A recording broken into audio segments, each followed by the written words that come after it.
अस्सलाम वालेकुम दोस्तों क्या हाल चाल है। उम्मीद करता हूँ आप खैरियत से होंगे। तो आज मैं आपके साथ बात करूँगा कि क्या होती है स्टॉक मार्केट या शेयर मार्केट। तो जैसे कि नाम से ही लफ्ज़ से ही पता चलता है कि शेयर का मतलब होता है हिस्सेदार, यानी कि आप किसी कंपनी के हिस्सेदार बन जाती हैं, तो इसका मतलब है शेयर मार्केट।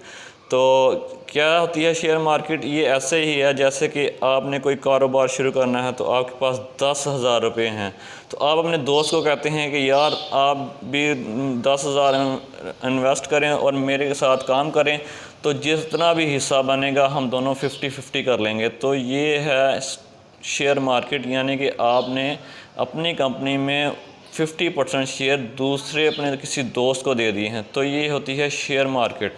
तो शेयर मार्केट के 3 नाम हैं जी: स्टॉक मार्केट, शेयर मार्केट और इक्विटी मार्केट। तो ये 3 नाम हैं शेयर मार्केट के। What is history and purpose of shares, ये भी मैं आपको बताऊंगा। तो ये ऐसे है कि ये 400 साल पहले, सबसे पहले आपको पता होगा कि जो डच ईस्ट इंडिया कंपनी है, उन्होंने शेयर मार्केट का जो लफ्ज़ है वो इंट्रोड्यूस करवाया। वो ऐसे है कि वो कंपनीज़ अपनी जो है बोर्ड्स वो एक जगह से दूसरे कॉन्टिनेंट में लेके जाते थे, और जितना भी उधर से रेवेन्यू इकट्ठा करते थे या चीज़ें इकट्ठे करते थे, वो अपने जो भी अपने शेयर ख़रीदने वाले होते थे उनको जो प्रॉफिट होता था वो दे देते। नेक्स्ट बात करते हैं कि what is stock exchange. Stock exchange क्या होता है जी? स्टॉक एक्सचेंज वो जगह है, वो बिल्डिंग है जहां स्टॉक मार्केट या शेयर मार्केट के ऊपर बिडिंग हो रही होती है। कुछ लोग शेयर ख़रीद रहे होते हैं, कुछ लोग शेयर बेच रहे होते हैं। वो चीज़ को या वो जगह को कहते हैं स्टॉक एक्सचेंज। तो स्टॉक एक्सचेंज में मार्केट 2 तरह की हो सकती है। पहली है प्राइमरी मार्केट, दूसरी है सेकेंडरी मार्केट। तो प्राइमरी मार्केट ये है कि एक कंपनी वो अपने जो शेयर्स हैं वो डायरेक्ट लोगों को क्या करती है, सेल करती है, देती है, सेल कर देती है। तो ये है प्राइमरी मार्केट। सेकेंडरी मार्केट ये है कि कुछ लोगों ने शेयर्स ख़रीद लिए हैं, अब वो नेक्स्ट आगे अपने दोस्तों तक शेयर उसी को ही अपना कुछ मार्जिन रख के, प्राइस रख के उनको बेच दें। तो ये है सेकेंडरी मार्केट। तो इसके अलावा ऐसे है कि जो शेयर की जो होती है ना वैल्यूज़, तो वो कितनी हो सकती है? तो ये हो सकती है कि एक मार्केट वो अपना एस्टीमेट लगाती है कि हमारा जो है ना टोटल कैपिटल प्राइस कितनी हो सकती है मेरी मार्केट की। तो उस हिसाब से वो क्या करती है, वैल्यू ऑफ शेयर, शेयर की वैल्यू बना देती है। मसलन ऐसे ही है जैसे कि 1 लाख किसी कंपनी की वैल्यू है, तो उसने अपने 1 रुपये के शेयर्स बेचने हैं 1 रुपये की कीमत के ऊपर, तो वो अपने लाख शेयर बना ले, तो ये होती है उसकी वैल्यू। तो वैल्यू ज़्यादा बढ़ नहीं सकती या ज़्यादा कम नहीं हो सकती। ये ऐसे ही है जैसे कि डिमांड के ऊपर है। अगर डिमांड मार्केट में उस चीज़ की बढ़ जाएगी तो फिर शेयर बढ़ सकते हैं, अगर डिमांड कम हो जाएगी तो फिर शेयर की प्राइस भी कम हो जाएगी। हर कंपनी अपनी एक रेंज बनाती है, ऊपर से लेकर नीचे तक एक रेंज बनाती है, और उस रेंज के अंदर ही वो अपनी मार्केट की शेयर की प्राइस रखती है। इसके अलावा ये है कि हम कैसे अंदाज़ा लगा सकते हैं कि एक कंपनी के शेयर्स की कीमत बढ़ रही है या कम हो रही है, ट्रेंड क्या है। तो वो ट्रेंड हम देखने के लिए हम एक टर्म है सेंसेक्स, एक टर्म है सेंसेक्स और दूसरी है निफ्टी।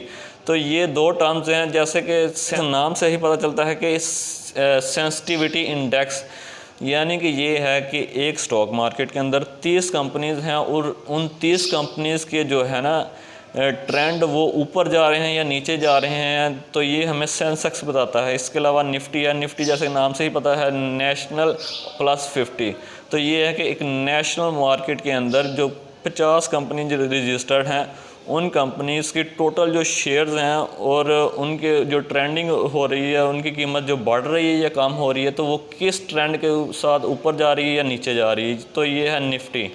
तो सेंसेक्स और निफ्टी के ऊपर जो ग्राफ आ रहे होते हैं वो ट्रेंड बन रहे होते हैं। उस ट्रेंड से हम मालूम कर सकते हैं कि किस कंपनी के शेयर्स ऊपर जा रहे हैं या नीचे जा रहे हैं, उनकी वैल्यूज़ बढ़ रही है या कम हो रही है।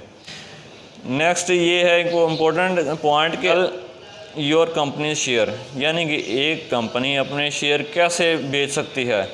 तो इसके लिए एक टर्म होती है पब्लिक लिस्टिंग ऑफ शेयर, यानी कि एक जो कंपनी है वो अपनी एक लिस्ट जो है ना वो लोगों तक देती है, लोगों तक पहुंचाती है कि ये हमारी कंपनी है, इनके इतने शेयर्स हैं, इतने इन शेयर्स की कीमत ऊपर जा रही है, इतनी शेयर्स की कीमत नीचे जा रही है। अगर कोई कंपनी पहली दफ़ा अपने शेयर्स बेच रही है तो उसको हम कहते हैं IPO, यानी कि इनिशियल पब्लिक ऑफरिंग। तो एक और दोस्तों एक इम्पोर्टेंट पॉइंट ये है कि how can you by shares, हम कैसे एक शेयर बाय कर सकते हैं। तो हम शेयर बाय करने के लिए तो 3 तरह की चीज़ें होनी चाहिए। एक तो बैंक अकाउंट होना चाहिए, दूसरा नंबर पे हमारे पास ट्रेडिंग अकाउंट होना चाहिए और तीसरे नंबर पर हमारे पास डीमैट अकाउंट होना चाहिए। बैंक अकाउंट ये है कि इंसान की जो दौलत है या इंसान के जो पैसे हैं, मनी है, वो उसके बैंक के अंदर कितने हैं। और जो ट्रेडिंग अकाउंट है ये है कि इंसान एक शेयर्स अब खरीदने हैं तो वो कैसे ट्रेड कर सकता है, तो ये ट्रेडिंग अकाउंट हो गया। तो इसके बाद डीमैट अकाउंट ये है कि इंसान ने अब शेयर्स खरीद लिए, अब वो शेयर्स जमा होके आ जाएंगे डीमैट अकाउंट में। तो इसके अलावा ये है कि एक जो हमारे जैसा एक आम शख्स है, उसने अगर शेयर्स ख़रीदने हैं तो उसको हम बोलेंगे कि ये रिटेल इन्वेस्टर है। तो एक रिटेल इन्वेस्टर क्या करता है, वो सबसे पहले जाता है ब्रोकर के पास शेयर ख़रीदने के लिए। ब्रोकर क्या चीज़ है, ब्रोकर परचेज़र और बायर, ये इन दोनों के दरमियान जो रब्ता करवाते हैं वो ब्रोकर्स होते हैं। तो ब्रोकर्स कुछ लोग ऐसे हैं जो सिर्फ़ यही काम करते हैं, एक पार्टी को लेकर दूसरी पार्टी के साथ मिलवाते हैं, उनको हम कहते हैं ब्रोकर्स। वो यही सारा ब्रोकरी वाला काम कर रहे होते हैं। तो और वो जो फ़ीस लेते हैं या वो अपना कमीशन लेते हैं उसको हम कहते हैं ब्रोकरेज रेट।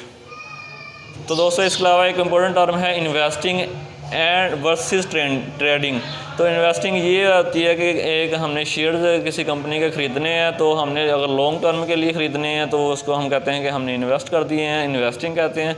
और ट्रेडिंग ये है कि हमने टेम्परेरी बेस पे किसी कंपनी के जो शेयर्स ख़रीद लिए हैं, फिर बेच दिए हैं, फिर ख़रीद लिए हैं, फिर बेच दिए हैं, तो इसको हम कहते हैं कि ये क्या है, ट्रेडिंग। तो इसके अलावा एक टर्म होती है म्यूचुअल फ़ंड्स। तो म्यूचुअल फ़ंड्स क्या करता है, तो ये म्यूचुअल फ़ंड भी ऐसे ही करता है कि बायर और परचेज़र को दोनों को आपस में मिलवा देता है। तो एक स्टैटिस्टिकल एनालिसिस पहले करता है, तो क्या एक शेयर्स की कीमत बढ़ रही है या कम हो रही है, तो उस हिसाब से बायर और सेलर्स को मिलवा देता है। तो ये हम इसको कहते हैं म्यूचुअल फ़ंड्स। तो एक इम्पॉर्टेंट क्वेश्चन ये है कि एक आम इंसान कैसे इन्वेस्ट कर सकता है, कैसे शेयर्स ख़रीद सकता है। तो इसके लिए वो ऐसे शेयर्स ख़रीद सकता है कि सबसे पहले वो क्या करेगा, वो सबसे पहले उसके स्टैट्स देखेगा, ट्रेंड्स देखेगा कि उस कंपनी के जो ट्रेंड्स हैं वो ऊपर जा रहे हैं या नीचे जा रहे हैं।